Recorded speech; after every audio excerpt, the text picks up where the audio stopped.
Profit भजिंदर Singh ji जो हैं वो मुझे हक करने की, ज़बरदस्ती हक करने की कोशिश करते थे, मुझे हक करते थे और मुझे बैड टच करते थे, गंदे तरीके से छूने की कोशिश करते थे।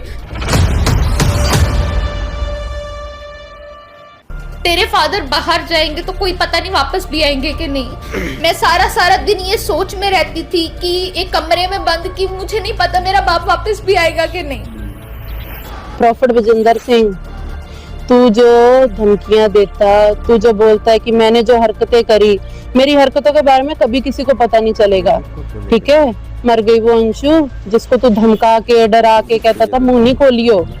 हमारे बच्चे ने जब सब कुछ हमें बताया ना, तो तेरे बरखलाफ देख पर्चा करा के आई हूँ, देख ले गौर से, तेरे लिए, तेरे ऊपर, तेरे सारे लोगों के ऊपर। समझ लगी? ओ भजिंदर सिंह सुन, झूठे प्रॉफिट भजिंदर सिंह, तू समझता मैं झूठ का नकाब ओढ़े सब कुछ करता रहूंगा, कभी किसी को नहीं पता चलेगा। मैं तकरीबन 2017 से इनको जानता हूँ जी। 2017 से मैं इनको जानता हूँ। और आप एक भी फल बताइए इनके अंदर। मेरी वाइफ के सामने जानवरों के जैसे लोगों को मारना, उनके साथ मैं तुम्हारी शादी नहीं होने दूंगा, इनके गलत इंटेंशन थे। मैं आपको क्लियर बता रहा हूँ, इनके चर्च के पास्टर से जानते हैं। मैं इतना बड़ा इल्ज़ाम बेफिजूल में नहीं लगा रहा हूँ, मैं बहुत सारे प्रूफ रख कर के लगा रहा हूँ। वक्त आएगा तो प्रिंट पे प्रिंट निकलेंगे, और जो नंबर है ना इनके, उसकी भी डिटेल्स आपको दूंगा। एक मिनट, मैं इसी चैनल के माध्यम से प्रॉफिट साहब को ये बता दूं, पूरा नंबर तो नहीं कहूँगा, 9041 आखिरी में 332। प्रॉफिट साहब नंबर से वाकिफ हैं आप दिल्ली के होटल से मैसेजेस करते थे 2 बजे रात को, मेरा कमरा देख लीजिए, मेरे कमरे में क्या है, मेरे गार्ड लोग मुझे बहुत डिस्टर्ब कर जाते हैं, हार्ट बना करके भेज रहे हैं, कल शोभा यात्रा में कौन सी गाड़ी ले जाना है आप बताओ। ये चीज़ें आप करते थे। आपकी धमकियां मेरी वाइफ को डिप्रेशन का प्रॉब्लम ये आपकी वाइफ के, ये मैसेज आपकी वाइफ को किसी के विषय में क्यों बात करूंगा? बिल्कुल, आप अपनी, मैं किसी के विषय में क्यों बात करूंगा? बिल्कुल बिल्कुल बिल्कुल, मैं तो वो बात करूंगा, हस्बैंड हूँ भाई साहब, बिल्कुल इसकी असलियत से वाकिफ हूँ। तो सर मैं फर्स्ट टाइम 2017 में मैं अपने पेरेंट्स के साथ इनकी चर्च में गई थी। पहले मैं बिल्कुल नहीं जाती थी। हम 2014 से प्रभु में हैं, प्रभु को जानते हैं। हमारे कपूरथला में एक मिनिस्ट्री है जो परमेश्वर की ओर से है, मैं वहाँ पे जाती थी, खुदा की सेवा करती थी। 2017 में जब मेरे पेरेंट्स ने वहाँ पे जाना स्टार्ट करा था, तो उसके साथ बाद मैं उनके साथ वहाँ पे गई, जाना स्टार्ट हुई, और ऐसे करते करते 2017 से मैं इनके साथ जुड़ी। और जब जुड़ी तो फिर आगे बढ़ते गए। मेरे जो मम्मा पापा थे वो इनके मेंबर्स बने, प्रॉफिट भजिंदर सिंह मिनिस्ट्री से जुड़े, जिनका सभी को पता है आजकल क्या चल रहा है, कि जिनको लोग प्रॉफिट कहते हैं, प्रॉफिट के पीछे वो इंसान है क्या, वो सभी को पता होना चाहिए। कि लोग कहते हैं कि जो भी लड़की कोई बात बोलती है या कोई भी इंसान कोई इल्जाम लगाता है कि वो गलत ही होगा, प्रॉफिट तो ऐसा नहीं हो सकता। पर ये रियलिटी वो जानता है जिस पे बीतती है, जिसके साथ हुई है। जबकि इनके ऊपर एक केस भी ऐसा चला था जो लोगों ने कह दिया था कि गलत है, जबकि ये बात बिल्कुल गलत है, वो केस सही था। इन्होंने ऐसी हरकतें करी थी तभी ये चीजें हुई, वरना प्रशासन भी इतना बेवकूफ नहीं है कि किसी को भी उठा लेगा, कोई भी चीज कर देगा। तो सर वहाँ पे फर्स्टली मेरे मम्मा पापा को मेंबर्स बनाया गया, उसके बाद चलता रहा, तो मेरे को उन्होंने कहना स्टार्ट कर दिया मेरे पेरेंट्स को कि आप अपनी बेटी को सेवा में लेके आओ। जबकि मैं बिल्कुल इसके हक में नहीं थी वहाँ पे जाने के, वहाँ पे सेवा करने के, क्योंकि मुझे इंटरेस्ट नहीं था। मुझे ये था मैं जाती हूँ, मैं खुदा का वचन सुनती हूँ, मैं आ जाती हूँ, क्योंकि हमें तब इतनी रियलिटी पता नहीं थी कि अंदर क्या चलता है, क्या नहीं, क्या होता है, क्या नहीं। पर बार बार उनके कॉल्स आने, उनकी पास्टर हैं, पास्टर मीनू, उनके बार बार आने मेरे मदर को कॉल की आप अपनी बेटी को लाओ, पापा ने कहा है। अभी बहुत चिढ़ हो रही होगी पापा शब्द सुनते वक्त, क्योंकि ये चीज कही गई थी कि पापा नहीं कहना। किसने बोला था आपको कि जी, पापा नहीं इन्होंने जाना? कहा था, और ये भरी स्टेज के वह है कि मैं जब सेवा में थी तो कहा गया था पापा नहीं, आप प्रॉफिट को। तो मुझे लगा मे बी, और ये था कि लोग ऑब्जेक्शन उठाते हैं पापा कहने पे, आप प्रॉफिट कहा करो। तो मैंने प्रॉफिट कहना स्टार्ट कर दिया। ये चीजें बार बार हुई।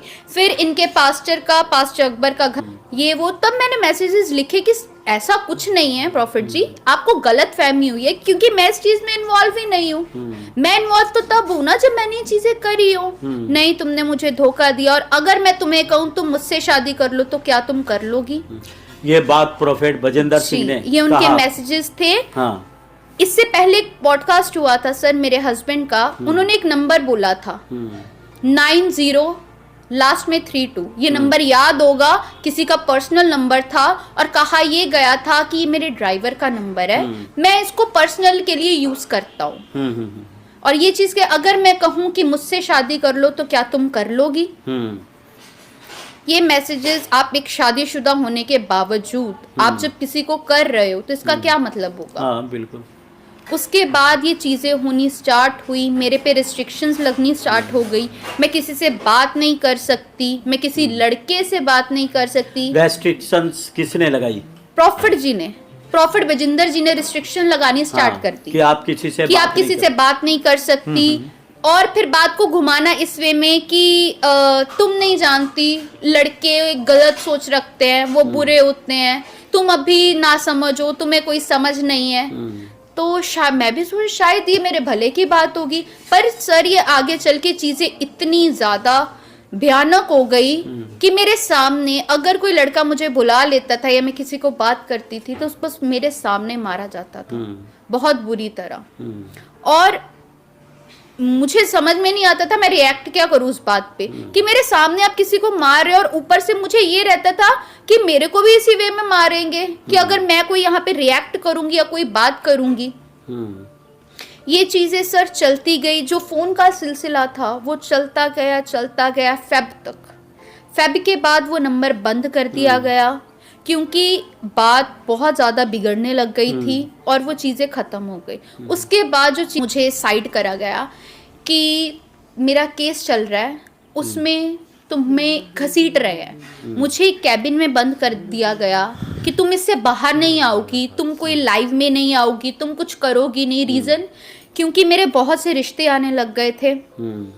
और जैसे कि पहले भी बताया गया, मेरे को एक मेरे फादर के लिंक थे, एक मंत्री के खानदान से एक रिश्ता आया था जिसको ये जानते थे, उसके बारे में मना कर दिया गया और बहुत से रिश्ते आने स्टार्ट हो गए थे। तो मैं 1.5 साल एक कैबिन में रही हूँ। ऐसा था कि जैसे एक चिड़िया को एक पिंजरे में बंद कर देते हैं, वो हिसाब था। ना किसी को आप बुला सकते, ना किसी से बात कर सकते, अंदर ही बैठे रहना। डॉक्टर्स ने बहुत पता करने की कोशिश करी क्या रीजन है, क्या ऐसी बात है कि जो इतना ज्यादा डिप्रेशन दिन प्रतिदिन बढ़ रहा है। मेरे फादर ने इनको कई बार मैसेजेस करे कि प्रॉफिट जी, पापा जी, मेरी बेटी की तबीयत बहुत खराब हो रही है। और ये चर्चा आने से क्यों हो रही है? लोग चर्चा के तो ठीक होते हैं, ये खराब हो रही है, मुझे आपसे बात करनी है। तो ये हर बार ये कह देते थे कि ये वीडियोस बनाती है, ये सोशल मीडिया यूज करती है, इसलिए इसको दिक्कत होती है। और मेरे मदर को ये कहना बुला के ऑफिस में, इसका सोशल मीडिया बंद करवाओ। क्यों बंद करवाओ? क्या रीजन इसका क्या है? सर ये बातें तो कोई तभी करता है ना जब किसी की नीयत खराब हो किसी पे, यूं ही तो कोई बात नहीं करता। मेरा सोशल मीडिया, मेरी आईडीज बंद करवाओ, क्या इंस्टा की क्या फेस, मेरा नंबर चेंज करवाओ। इनके कहने पे मेरा नया नंबर लिया गया। उसके बाद भी ये हरकतें ओवर होती गई। जैसे जैसे दिन बढ़ते गए वैसे वैसे इनकी हरकतें ओवर होती गई, बढ़ती गई। और ये चीज़ें इवन मैं अपने माँ बाप तक को बता ना सकी, इतनी ज़्यादा। और लोगों की ये प्रॉफिट है, कोट पैंट पहन के आए परमेश्वर के दास है, जो अंदर छुपा हुआ है, जो भेड़िया छुपा हुआ है, वो किसी को नहीं पता कि ये आदमी क्या है, कैसा है, कितना घटिया है, इसकी सोच कितनी घटिया है, वो कोई नहीं जानता। किसी का, मैं बोलना नहीं चाहती सर, पर किसी का इतना सा भी कोई पार्ट शो हो रहा हो ना, उसी वक्त इस आदमी को बहुत सी चीजें होती हैं। लाइव में चीजें बोलनी नहीं चाहिए, पर एक नंबर का निहायती घटिया आदमी। मैं तो ये कहती हूँ सर खुदा ने इनको भी 2 बेटियां दी हैं। किसी की बेटी के साथ जब आप कुछ ऐसा करोगे तो क्या होगा। उसके बाद सर जब मेरी मैरिज तय हुई, मेरे पास्टर के साथ, पास्टर राजा सिंह जी के साथ मेरा रिश्ता तय हुआ, उसके बाद तो चीज़ें बहुत हद तक बढ़ गई कि मुझे प्रॉफिट विजेंदर सिंह जी इधर उधर से कि अगर ऐसा हुआ, गंदी गंदी गालियाँ, धमकियाँ, मैं तुम्हारे बाप को ये करवा दूंगा, तुम्हारी माँ को ये करवा दूंगा। लोग कहते कि अभी आ रहे हैं, इनको शायद फेम चाहिए होगा। कि सर जिसके माँ बाप पे खतरा हो वो लड़की कैसे सामने आ सकती है।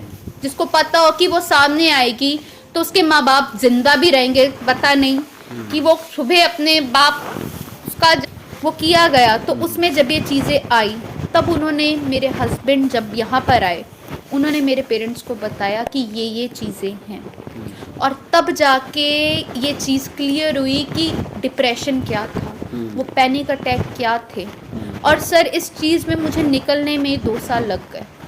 तो उस नार्को टेस्ट में जो है जी, आपने मतलब वो सब कुछ बता दिया जो आपके साथ हुआ था? वो सब कुछ बता दिया गया कि नशे में, डॉक्टर्स ने जब पूछा सब कुछ हाँ। बताया गया। तो उसकी वीडियो बनाई? जी, डॉक्टर्स के पास इसका प्रूफ भी है, सारी चीज़ें हैं। और ये सारी मेडिकल रिपोर्ट्स भी मेरे पास हैं, जो मेरे टेस्ट हुए, MRI हुई, CT स्कैन हुई, सब कुछ पास में है। और सर आज आने का, बोलने का रीज़न ये था कि चीज़ें बहुत ज़्यादा हो गई।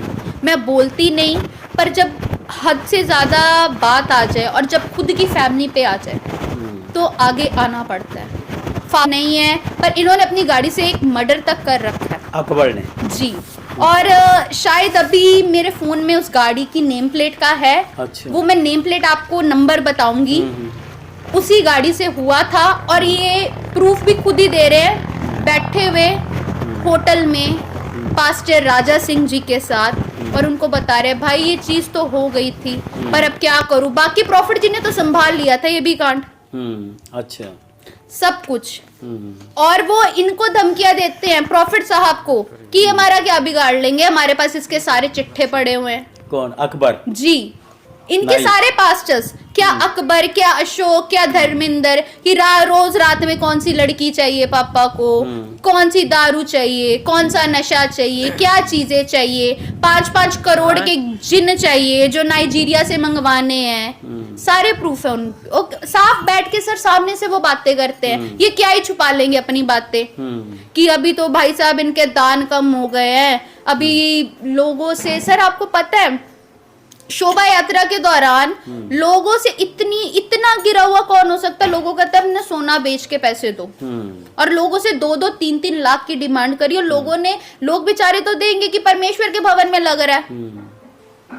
और सर एक चीज और बताऊंगी कि अभी तो कुछ हुआ नहीं, पर आप भी जानते हैं, परमेश्वर भी जानता है, इनकी चर्च में बहुत सी चीजें दफन है जो भी निकल के आएंगी, और खुदा उनको निकालेगा। बहुत सी चीजें वो जानते हैं, क्योंकि वो देख रहे होंगे लाइव पॉडकास्ट। बहुत सी चीजों में बहुत कुछ है।